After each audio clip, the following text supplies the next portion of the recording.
Right, Facebook Live. We're back again. Friday, 1 p.m. Costa Rican time, 11 a.m. California time, and some other time everywhere else in the world.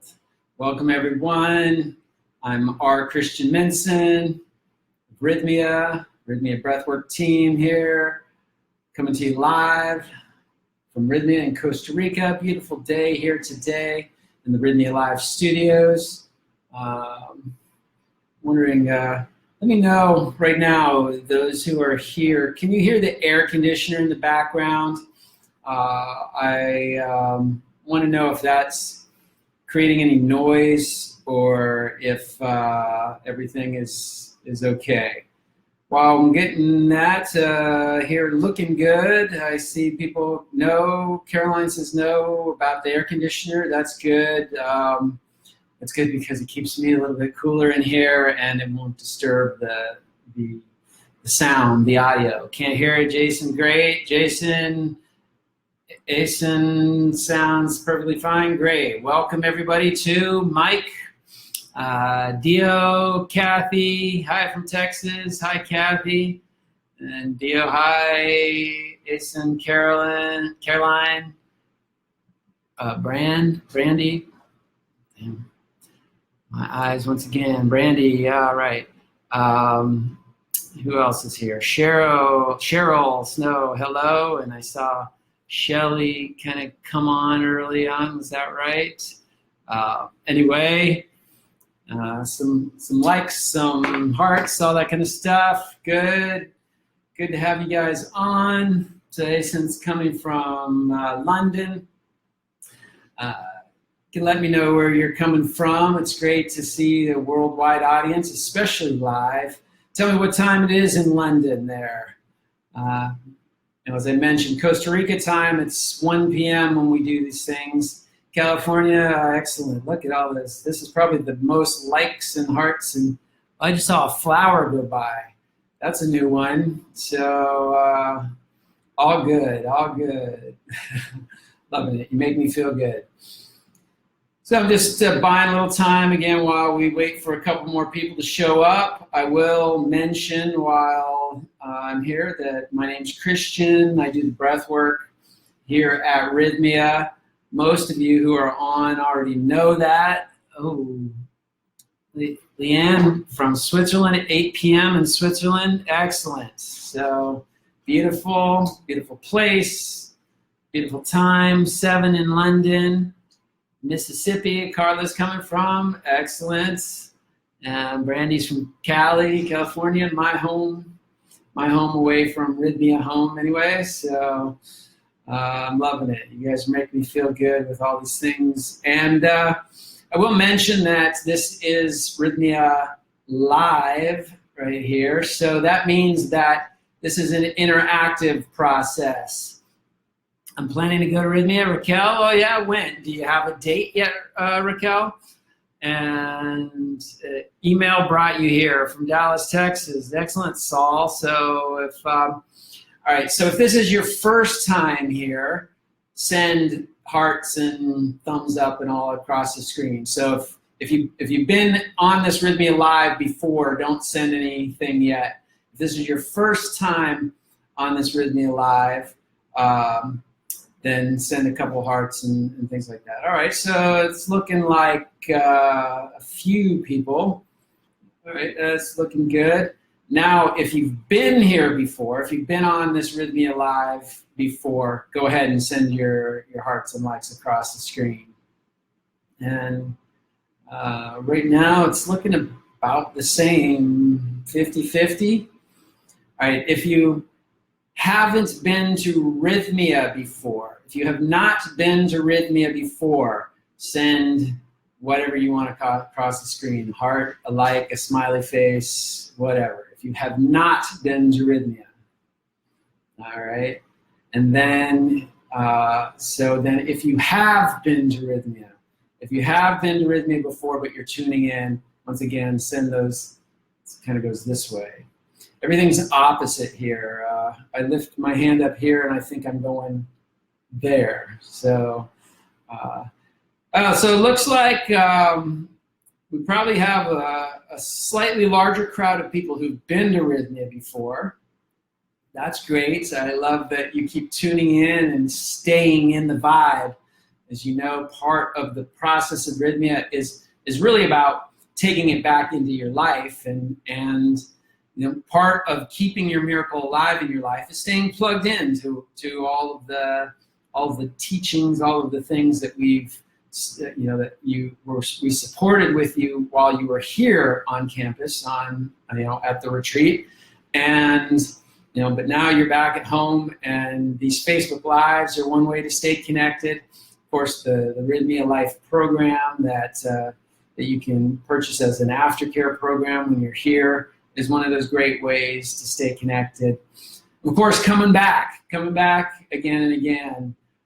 If anybody's on there and planning to come back, give me those likes or those hearts or whatever. People who have been here before but planning to come back at this stage of the game. All right, looks like the smallest crowd. All right, well, there we go. Now that's, I love the one that's the little flower. Who's sending the little flower across the screen? I love that. How much does it cost to be there? It really depends. There's a lot of different price ranges. I would say on the low end, we're looking at about $2,800. On the high end, you're looking at about $5,200, depending on if you want your own room or if you're sharing a room, that kind of thing. I will let you know that in the works is a scholarship program. Both Jerry's going to sponsor a couple of people a month as the price starts to raise and it starts to crowd out a certain echelon of people.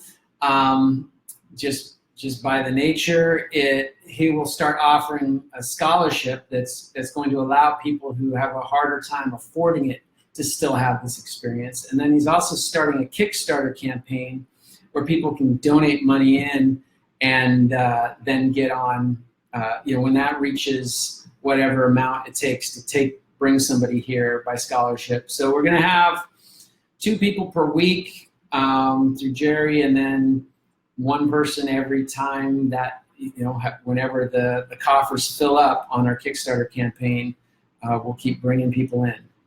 So there is hope for those who find that the price of this place is a little out of your range. So good, I'm seeing some hearts and likes about that. All right, so we got 42 people here today at this stage of the game. Let's get started officially. So officially, my name is Christian Minson. I am the resident breathwork facilitator and trainer here at Rythmia in Costa Rica. I am, for the last 10 years, 11 years now actually, a certified transformational breath facilitator and senior trainer with the Transformational Breath Foundation. Worked all over the world doing this work. Prior to that, for 10 years, prior to my 11 years as a breath worker, I was a monk. I was a monk in a spiritual order that studied, that practiced meditation. Meditation was the cornerstone of our monastic order, meditation and service, basically. So that's where today's topic is coming from. Also, I am a contributing author to this book, Align, Expand, and Succeed, Shifting the Paradigm of Entrepreneurial Success. This plays in somewhat to my life here at Rythmia because, 1, they offer this book now here at Rythmia. 2, because the book's really about conscious business and conscious entrepreneurship, which Rythmia is a conscious business, a business that is in business. We are in a world that still values commerce and really business and exchange of monetary funds as a way to survive on this planet, yet doing it from a place of consciousness, that profit is no longer just the bottom line, but people, planet, profit, and even purpose are the 4 bottom lines now. That's the essence of conscious business, and that's That's kind of what is discussed in that book. We brought it to #1 on some of the Amazon.com charts. I also want to show you this book. Shit the Moon Said. This is Jerry's book. Jerry Powell, the owner of Rythmia. He is now, his book is out. You can get it on Amazon, I believe. You can get it if you come here. And if you come here, you might just get a signed copy. So you can catch Jerry and force him to sign it for you. I'm about 2/3 of the way through. Coming up on the breathwork chapter. I can't wait. That's going to be the best chapter, I know. All right. So today's topic is the 5 habits of highly spiritual people. You may have heard something similar to that. I borrowed the title from Stephen Covey's famous book, The 7 Habits of Highly Successful People. And so this is really the 5 habits of highly spiritual people. What I am... this is really coming from my life as a monk. I told you guys in previous Facebook Lives that most of the time my focus is on the breath work and different aspects of breath work. I'm going to take a little departure on that today and talk more in broader spiritual terms and bringing forth some of the wisdom and understanding that came from living 10 years in an ashram or a monastery environment where we practice meditation on average of about 4.5 hours each day. It was a very intensive experience and one where I really got a deep understanding of some significant spiritual principles. So the topic really is about, people often ask me, what was your experience like as a monk, and want to know all the ins and outs. And really, it took me a while to think up, try to distill my experience as a monk and really into practical things that people could carry forth in their life, no matter what part of the world you're in, whether you're a civilian out there, working your 9 to 5, or whether you're a conscious entrepreneur, or whether you're a highly spiritual person living a monastic life or such. These 5 things I really found out were pretty much our 5 main daily habits, the daily habits that we did to keep us in the high spiritual vibration. So that's what I'm going to share with you today. Just as soon as I look in and see who else, Jeff Clark, Cheryl Snow, Dave, you need a scholarship, awesome. Raquel, yes, scholarship. So a lot of people are having fun about, or having happy about that. Excellent. So, and it looks like Kathy is coming back in October. Beautiful. Good to see you. Good to see that, and we'll be good to see you again. Oops, there's more here coming. Sorry. Sometimes this moves, sometimes it doesn't. So 4 years ago, I was diagnosed with Crohn's and PTSD. Unfortunately, I've dealt with issues all my life. So you need us help. Yeah, good. So we're looking forward to having you here and getting you that miracle. If you don't know about Rythmia is about achieving miracles. We have a 93% success rate as far as self-reported, meaning people who come to Rythmia then get a survey at the end. Did you get your miracle or did you not? Yes or no? Did you get your miracle? Yes or no? And 93% of the people that come through say yes, they got their miracle. And when you get here, you'll understand why. Because this program is really fine-tuned to give you everything, give you every opportunity to achieve that miracle or to have that miraculous experience. So the sky's the limit. People have had great results with diseases that they've had, with life addictions, with just finding new directions in life, realizing, finding deeper purpose in their life, you name it. So, all right, so back to the topic at hand. The 5 habits of highly spiritual people. So as I mentioned, this is the boiled down, the condensed version of my 10 years of life as a monk.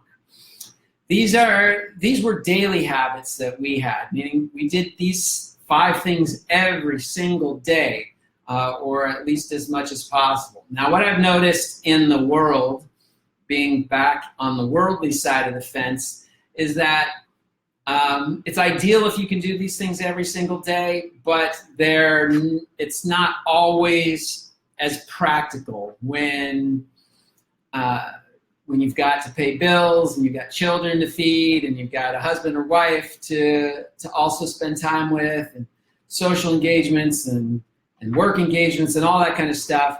I know it's tough and it's not easy, and that's why a lot of people don't even do any of these 5 things. But the important thing to realize is, as the title says, these are the 5 habits of highly spiritual people. So these are the habits that build a spiritual foundation in your life, meaning that you can develop a high degree of spirituality by engaging in these habits. The more that you do, the deeper the depth of your spiritual foundation. And why is that important? Because the world is a tumultuous place. How many people recognize that, right? I mean, you go into your job and all of a sudden you find that your company's gone, or the news is full of things that are shaking people up at our core. And so there's not a lot of stability on this worldly plane. We've got to find our stability somewhere deeper, and that is in our spirit, our spiritual understanding of who we are. As I learned from Deepak Chopra, or at least I think this was the first place I heard this quote, that we're not physical beings having a spiritual experience on this planet. We're actually spiritual beings having a physical experience on this planet. So that is the first tweak right there, is to understand that our base nature, the baseline of who we are, is spirit, is that energetic being that is highly aligned with God or our creative nature. And the person we think we are, the facade with our name and our title and our face, however beautiful it may be, those things are like clothes. Our body and our personality is like clothes. They're things that can come off and then come on again. And in some traditions we believe even that there's multiple lifetimes, that you'll shed one body and one personality and you'll take on another one. All right, so regardless of what you believe, these 5 habits can help you solidify that foundation. So when the winds of change blow in life, when things are a little out of control in this worldly plane, you have a firm foundation and you'll sit. In California and here in Costa Rica, we have a lot of palm trees, and palm trees are a great example of something that can, they're firmly rooted in the ground. You'll see, and we're kind of in the windy season right now, so you'll see the trees bend, in the wind, and that's a great example of, the winds of change, the winds of craziness in this world buffeting you. But if you've got that firm foundation like the palm tree does, you can bend and sway, but you're not going to get uprooted. And so these 5 habits are helping you along those lines. It's okay. So getting in 5 habits. Now I'm going to do this in order too. So number one, and what I mean by order is that if you had to choose, like you could only do 2 or 3 of the 5 in any given day, I would do them in this order first. So the number one, which came from my monastic life, is meditation.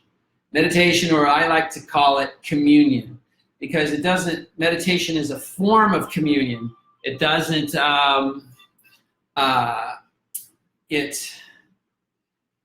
it doesn't have to be meditation, but breath work is a form of communion. Even journeying on plant medicine is a form of communion. Not one that I think you could sustain every day of your life, but the point here is that in order to develop a relationship with spirit, you have to spend time with spirit. Just think about any relationship that you develop in life. If you've got, you're seeing somebody new, a new girlfriend, a new boyfriend, how do you get to know them better? You spend time with them, right? So meditation is just time spent exclusively with spirit.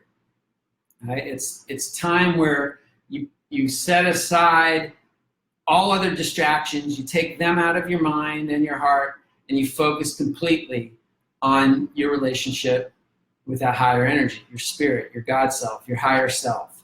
And meditation is the way that we did it in the ashram environment. We sat in formal techniques of meditation. But like I said, these days, breath work is another way to do it.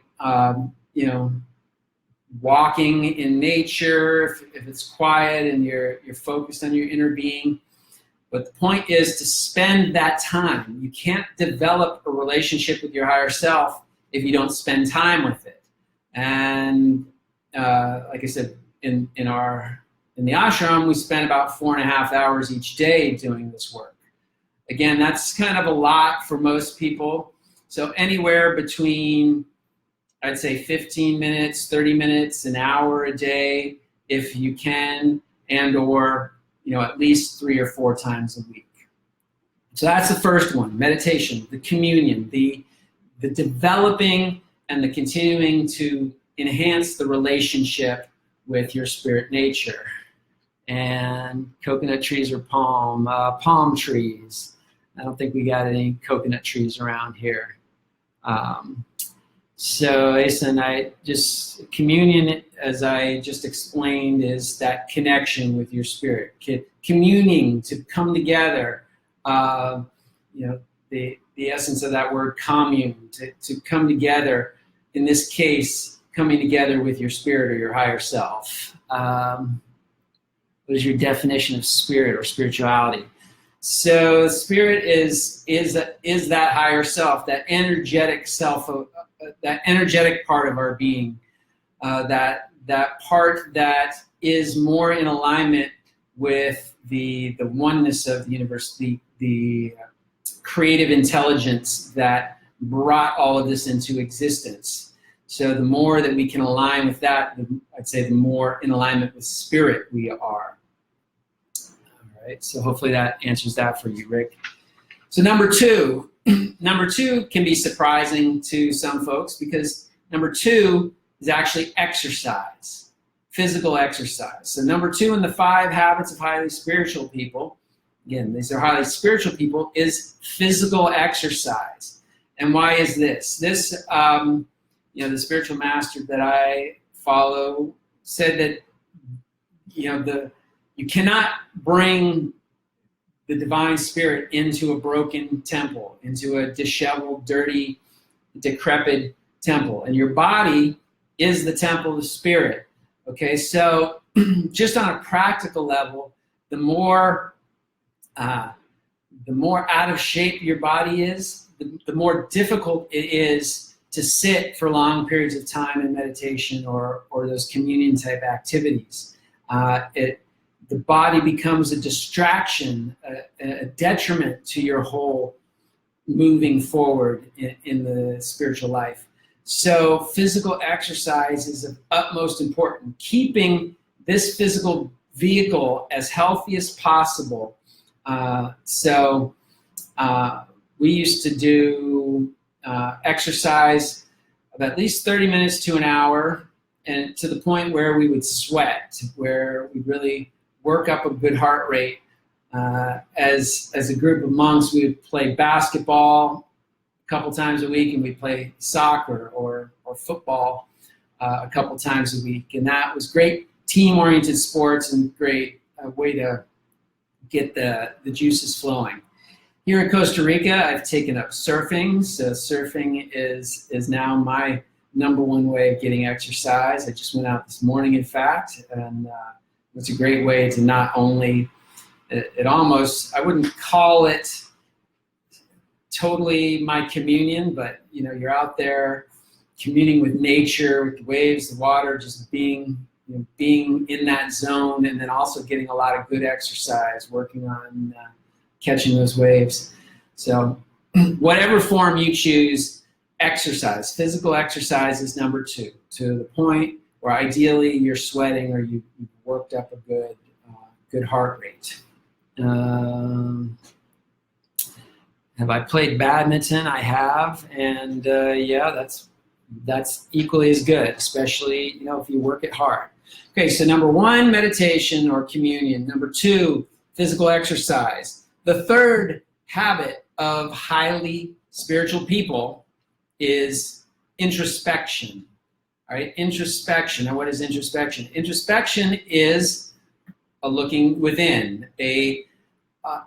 Ideally, it's at the end of the day, you're looking back on the course of your day, and you're analyzing dispassionately. You're seeing where you have the goals that you had for your day, where you were able to accomplish those goals, what kind of things helped you to accomplish those goals, where you had goals that you didn't accomplish, and what kind of things got in the way, whether they're mental habits or they're physical habits or distractions of other kinds that got in the way of you accomplishing those goals, and even where you might have wanted to have goals, but you didn't even set goals for yourself. So introspection is a way. Without introspection, there is no growth. One philosopher, I forget which famous philosopher it was, said something to the effect of, an unexamined life is not worth living. That may be paraphrasing it, basically. But it's to say that if we're not looking back on our lives, we're not really giving ourselves any kind of feedback to help us grow the next day. If you don't know what you did right or what you did wrong, and I use those words loosely because I don't believe there's anything that we really do right or wrong, but it's just what will serve our growth or what's not serving our growth. If we don't really look and analyze that, then the next day we're most likely just going to repeat that same pattern over again. All right, so we want to really take time, and the best way to introspect, it can be mentally, it can be written, you can type on a computer. That's how my introspection has become mostly these days is typing into a journal that I keep on my computer. But there's something really nice about writing with your hand too. There's some kind of connection with your brain that writing actually helps facilitate. But whichever way you do it, it's important, and you can do it at any time of day. The important thing is the time that's most convenient to you, the time that you will actually do it. But ideally, you're reviewing what happened at that day. So the nighttime before you go to bed is probably ideal because all of the activities of your day are freshest at that point. As well, that's a great thing to end the day on because then your brain is then in your subconscious planning how to make the next day even better after that introspection the night before. Okay, so that is habit number 3 of highly spiritual people, introspection. So we got first meditation, second exercise, third introspection. The fourth habit of highly spiritual people is study. Study. What do we mean by that? By study, we're looking to replace our thoughts with the thoughts of somebody who has mastered a particular subject that we are interested in mastering. So in this case, we're really talking about the subject of spirituality, of self-realization. So the kind of study you want to do in this case is studying the masters who have attained self-realization. Christ, Buddha, Krishna, Yogananda, the master that I follow. Anybody who has attained a higher degree of spiritual achievement than you really qualifies in this case. And by studying, we're learning to take their thoughts, to digest their thoughts, and replace our lower thinking with those thoughts. Now, in this comes a concept that no thought is really theirs or ours, that all these thoughts are just energy that's floating in the ether anyway, but our brains are like antennae that pick up certain thoughts. And we tend to habituate ourselves to certain ways of thinking. So we get into, if you're not happy with the course of your life, likely you've habituated yourself to receiving lower grade thoughts, lower energy thinking.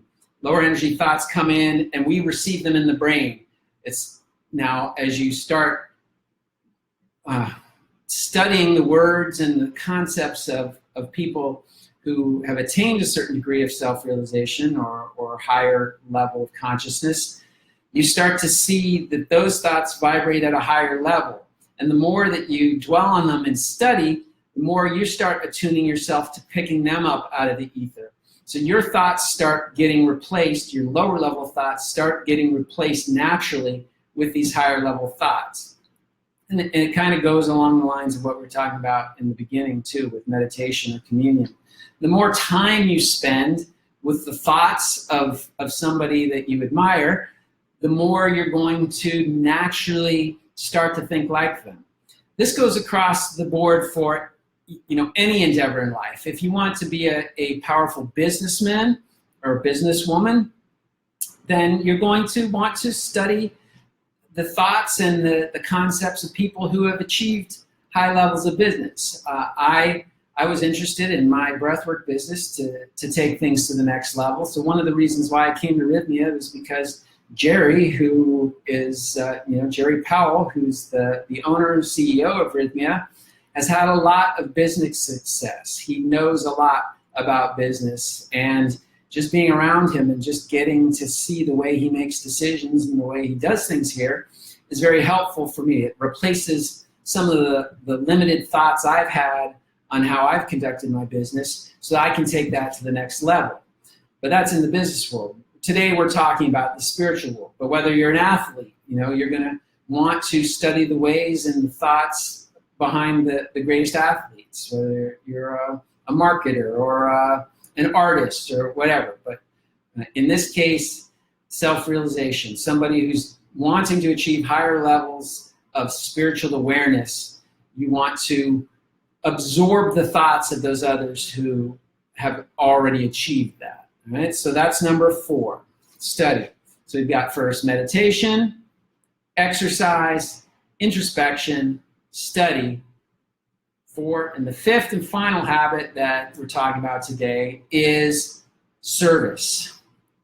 And for some reason this isn't moving. So Spiritual Liberation by Michael Bernard Beckwith. Yeah, good. So Michael Beckwith is a great person to study. He's a partner here at Rythmia too, so that's great. Could you suggest some books to study, Rick? So Cheryl just suggested one. I would say that one of the biggest books on the planet that steers people in the right direction is Autobiography of a Yogi by Paramahansa Yogananda. That's a book that I studied at first, and that got me on my spiritual path. It's a book that's put more people on a spiritual path, not necessarily Yogananda's path, but from there people springboarded into their path. So Autobiography of a Yogi, Be Here Now by Ram Dass. That was a very influential book to me. Any book by Alan Watts, a great thinker of the 60s and 70s, still I see his name coming up all the time, even in modern times. That's great. The imitation of Christ, that could be, you got to know how to read that and translate the language. Some people might find that very heavy. Comes from a Catholic.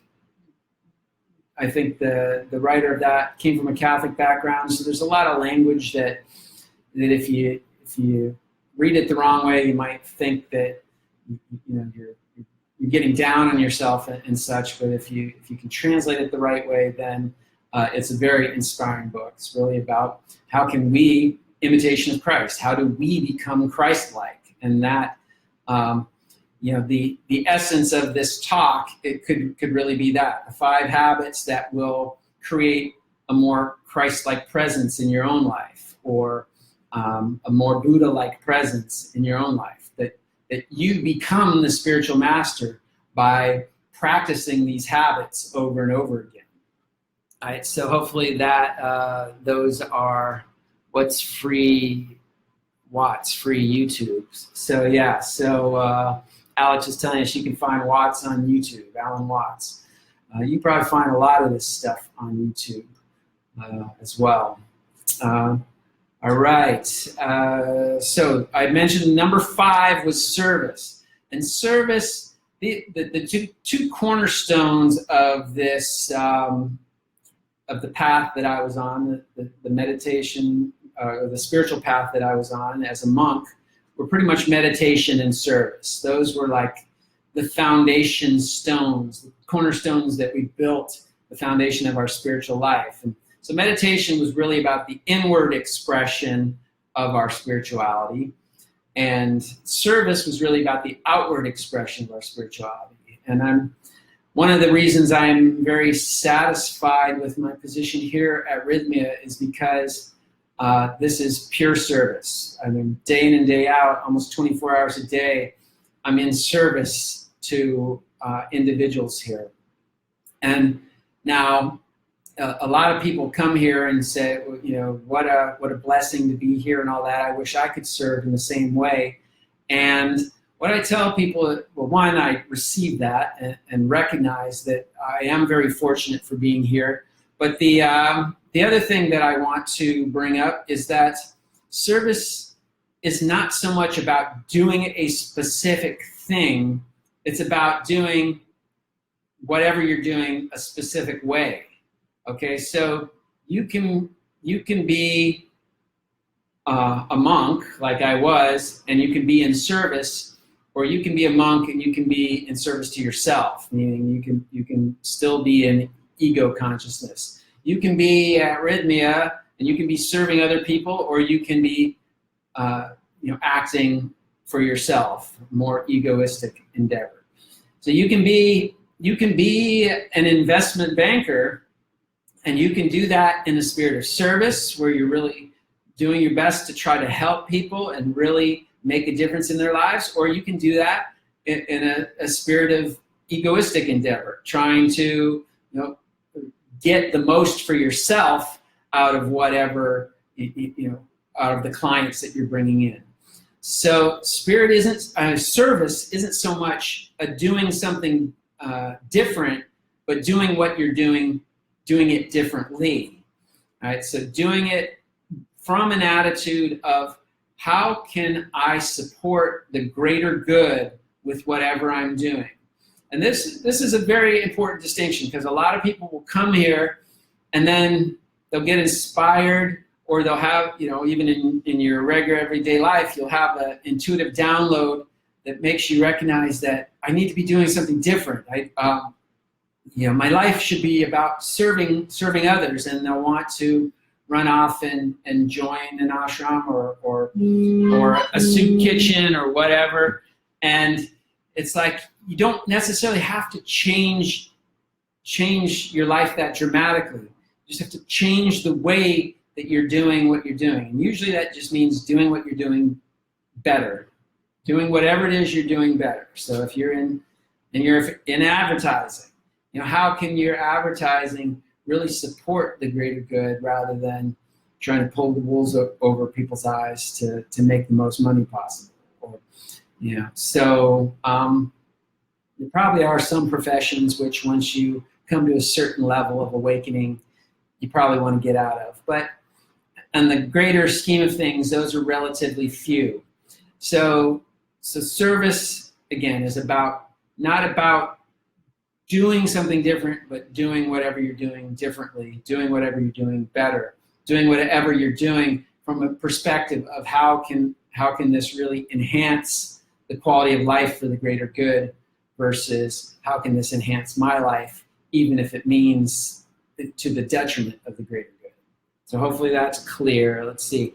Somebody, Alex also mentioned Eckhart Tolle, or Tolle, I never know how to pronounce his name quite right, but yeah, The New Earth, The Power of Now, very highly spiritual texts to when we're talking about study earlier. You'd like to add diet as a sixth habit. Yeah, I kind of, diet, I would say is within that realm of exercise. If we expanded habit number 2 to be more, I've thought of calling that more physical culture, because in that is both physical exercise, attention to diet, attention to habits that may compromise your health, like smoking or other habits like that. So yeah, I would, diet is definitely in there, kind of breaking it down into a very basic level here, but good point there, Alex. Linda's joined. Hi, Linda. Rick, what's your best advice for motivation or a jumping off point to start a positive process towards all of this? Excellent question. So how can you get motivated to do this? That's a great introspection question.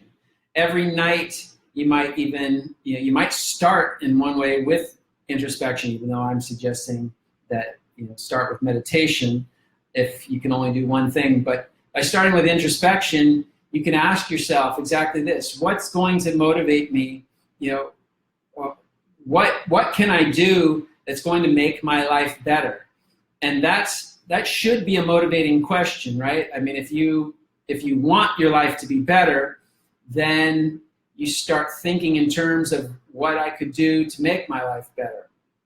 And you've gotten 5 things that are guaranteed to make your life better if you do them. So think about, where could I put this into my life? One of the main points I want to stress here is that whatever you do, don't beat yourself up for not doing it perfectly or not doing it like you wanted to. So you put you make yourself a schedule that I'm going to meditate every day, I'm going to exercise every day, and I'm going to get up at 5 a.m., I'm going to meditate for 30 minutes, then I'm going to exercise for an hour, then I'm going to study for 30 minutes, then at the end of the day, I'm going to do my introspection, and during the day, I'm going to do some specific things that qualifies as service. And then you do it one day and then you don't do it the other 6. Well, to me, that's still a victory. All right. So you always want to reframe whatever you're doing. If what you're doing is causing you to get down on yourself, that's not the point of this whole thing, right? It's pointless to make goals for improving your life, and then because you didn't accomplish those goals, you feel worse about yourself. All right, that's counterproductive. So if you only did it 1 one day out of the 6 that you were planning to do it, great, you did it one day. Celebrate that and build upon that. Try for 2 days the next week, or try for 1.5, or try for half of the things on one day and half of the things to do on the next day. So bite-sized chunks is always good. Don't try to meditate, generally speaking, for an hour straight off the bat, but start with 15 minutes. And most people can sit for 15 minutes, even if your mind goes crazy. And that's the other thing with meditation. It's the same advice. When you're sitting and meditating, just because your mind wanders everywhere doesn't mean that you're not making the effort.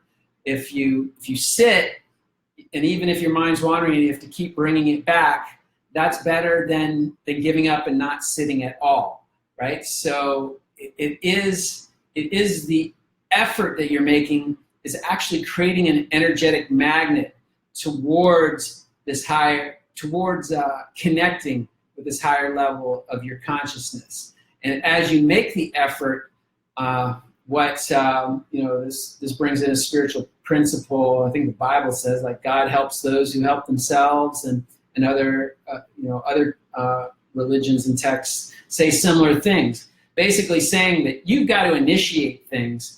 You've got to get your energy moving and rolling. And when you do, the greater energy of God or universal energy or your higher self, however you conceptualize it, kicks in and starts to assist you in that process. And it makes it a lot easier. So that's something to keep in mind. And hopefully that helps with your motivation question. Many of the guest speakers at Rythmia have written fantastic books. Start with whatever interests you and resonates with you. It'll take you where you need to go next. Great advice, Lori. And Rick, could you suggest good material on meditation, please? Well, I would say what Lori just said, and Michael Beckwith has material on meditation. My path came from Paramahansa Yogananda, so you can look up Yogananda, Yogananda, yoga, and Ananda, Ananda. That's a great place. A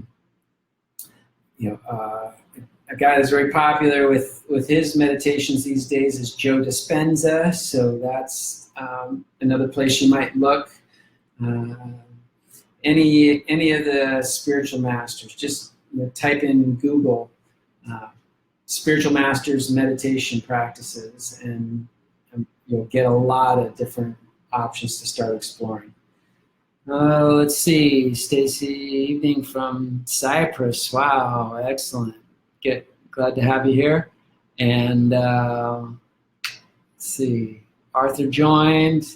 All right, so that's, I think, unless there's any other questions, if you want to ask any other questions, just go ahead.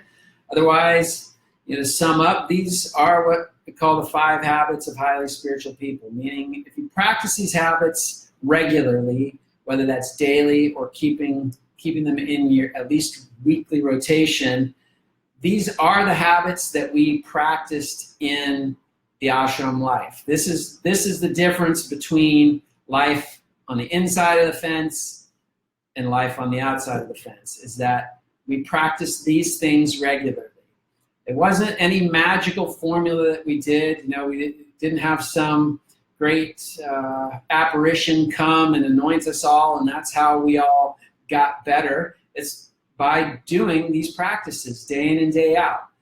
Meditating, communing in some way, doing breath work, doing meditation, doing walks in the forest, whatever. Exercise, keeping your physical being fit, and that includes diet, as we're saying, and physical culture. Introspection, really looking at yourself and saying, where am I falling short of my ideals? Where am I excelling? What's causing me to fall short? What's causing me to excel? And doing that without a lot of emotion, so that you can be honest with yourself and say, these habits are what are causing my downfall. So then you can strategize how to work on correcting those habits and things. Study so that you start to replace your way of thinking, which generally is lower than you're wanting it to be if you're wanting to develop spiritually, and replacing those thoughts with the thoughts of people who are a little bit further along that spiritual ladder than you.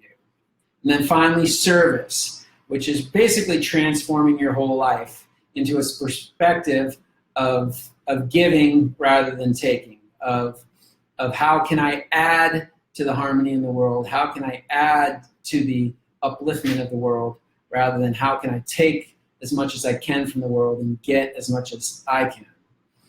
So it's these 5 habits that if you will practice on a regular basis, I guarantee you're going to see some results as far as spiritual upliftment in your life.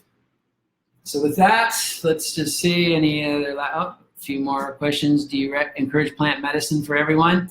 What I'd say, this came to me in a plant medicine ceremony, and it was, if you're not meditating or doing breath work, you should be doing plant medicine. And I would qualify that by saying doing plant medicine in a ceremonial manner, in a ceremonial space like we have at Rythmia, not just getting together with friends on the weekend and having a wild, Mr. Toad's Wild Ride. But why that came to me, because it recognized that in the ceremonial setting of the plant medicine, it forces you to spend time going inward, going, introspecting about yourself, getting quiet, like meditation. So in these plant medicine ceremonies, there is actually a lot of meditation time, so to speak. So that would be my answer to that. Hello from Bulgaria. Hey, is it Inko? I've been to Bulgaria. I've done a number of breathwork programs there, and love it. Hope to come back someday. Or when plant medicine should be used for any given individual. And I would just say, Rick, on that note, I'm less qualified about individuals. I do know that each individual should weigh that option carefully, and that's why we have this number up above here for anybody that's interested in doing plant medicine. I encourage you to call Rythmia and see if our program would be a fit for you, because I don't know any other place in the world that's as safe, that's as comfortable, that's actually as legal, and that offers as much care as we do here.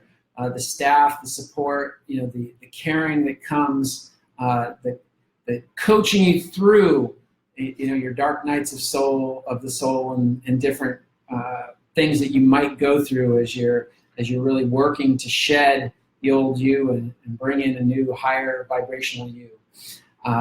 So it's, if you're considering doing plant medicine, I would recommend don't do it anywhere but here. And those at this number here will be able to direct you a little bit better on whether it's right for you as an individual. There's a lot of factors that are involved, both psychological and just practical factors. So hopefully that answers that question. When you say study, what do you mean? Come on, Asen, I just answered that in the whole thing. I talked about studying the thoughts of people who are at a higher level that you're at, whether that's in business, whether that's in sports and athletics. But in this particular case, when it has to do with spirituality, you want to study people who have attained or appear to obtain a higher level of spiritual consciousness than you have, so you can start to think in those same terms. Thank you, Cheryl. Cheryl says thank you. Thank you for that. And after doing it at Rythmia, couldn't imagine doing it anywhere else. What a safe place. Sophia, yeah, thank you for that. And she's talking about the plant medicine. After doing plant medicine here at Rythmia, you really see, again, the safety. We got a medical doctor on staff 24/7. We got a psychological doctor on staff 24/7. We have clean sheets, beds for every person to go through the night. We have a secured facility with a fence and patrols and all that. And we've got lots of staff here helping you, to really get into your heart, get out of your head, and transform your life. And that's why we have a 93% miracle rate here at Rythmia. So don't discount that. Get yourself on down here and expect great things. Probably the most important factor to the success is that we encourage you to aim high, to shoot high, and to know that you're going to get what you came for. So So with that, let's see. See you in March. Excellent, Alex. And can hardly wait. Sheila, love. Let me know when you arrive here. And Rick, has there ever been any bad situations with people doing plant medicine? Yeah, and I'd say especially when they do it in a place that's not safe, that's not secure, that doesn't have a doctor on hand. I mean, if you're on certain kind of medications or you've got certain psychological, what do you call them, conditions, and you do plant medicine and there's nobody around to help you in those situations, yeah, some bad things can happen. And that's why we do, why these people at this number do extreme vetting of the people coming in. And that's why you need to be truthful about what's going on in your life, as well as, what medications you're on and that kind of thing. Because there are some medications that, like any medications, when you combine two medications that don't work together, you can get very sick. Interested in healing childhood trauma with plant medicine. I tried psychotherapy, pharmaceutical for years. Excellent. Well, Cece, that's call this number and start talking to the people here, because this is exactly what most people come here for, the healing of deep trauma that split us from our soul. So we're learning to remerge our soul. We're learning to see who we've become in our lives, how our path has taken us off course, merge us back with our soul, and ultimately heal our heart so that we can go back as whole beings, as light workers and light warriors that are going to spread light on this planet rather than to suck the light out of the planet. So I hope you'll call and we'll see you soon. And Linda is saying, I was just there in January and it was life-changing. If you can find a way to go, do it. Thank you, Linda. That's what I would say too. Do it. Has anyone come to Rythmia and never wanted to leave? Yes, about every week. About half the people don't want to leave. And yet they recognize they have to. And some people will come back. A number of people come back many times. And some people will come back and volunteer. We started an internship programs for people who want to volunteer and be steeped in this environment a little bit more and learn some of these deeper processes. That also qualifies as study, to intern with a spiritual master, to be or something, some place that, is of a vibrational level that you'd like to receive more of in your life. So, all right, great questions, everyone. Are multiple sessions recommended for the plant medicine? Yeah, I mean, here at Rythmia, you do 4 plant medicine ceremonies, you do 3 breathwork ceremonies. So usually that's enough to achieve the miracle that you're looking to achieve here. In this case, get rid of that childhood trauma. It works for 93% of the people, and it will work for you, Cece. So the first step is believing that it's going to work and wanting it to work, and then making the call and getting yourself booked here so that you can actually work the program. So, all right. And Sheila, I'm a registered nurse and would love to work with you all. Well, first step is to come down here and enjoy the program for yourself, so you really get a sense of what it is. If you can't remember if you've been here already, Sheila, but if you have, then the next step is to talk with Jerry or Nicole down here, and